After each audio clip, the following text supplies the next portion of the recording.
first thing to remember about the transition metals is that they have all of the physical properties you would expect of a metal, like being good conductors of heat and electricity.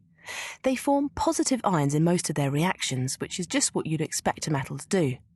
Their name suggests they're somehow part metal and part non-metal, but this is definitely not the case.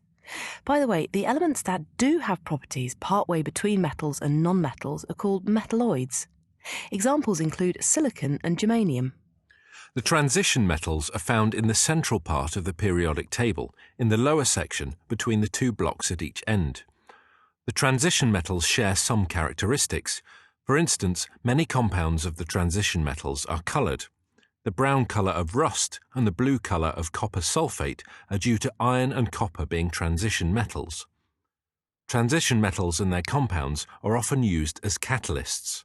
Examples are iron in the Haber process to make ammonia, and vanadium pentoxide in the contact process to make sulfuric acid. The catalyst in a car exhaust pipe contains platinum, palladium, and rhodium. These are expensive transition metals, and this is why the catalytic converter is so expensive to replace.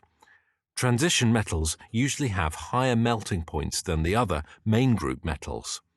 That's why tungsten was used as the filament in old-fashioned incandescent light bulbs. A few transition metals are magnetic, iron, nickel, and cobalt being examples. Most of the metals that we use in everyday life are transition metals.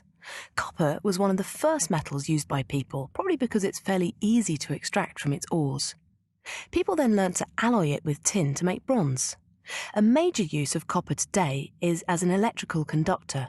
It's an excellent conductor of electricity, but must be very pure for this. Copper is very unreactive and doesn't react with water. It's fairly soft, so it can be bent into shape, and these properties make it excellent for water pipes and other plumbing.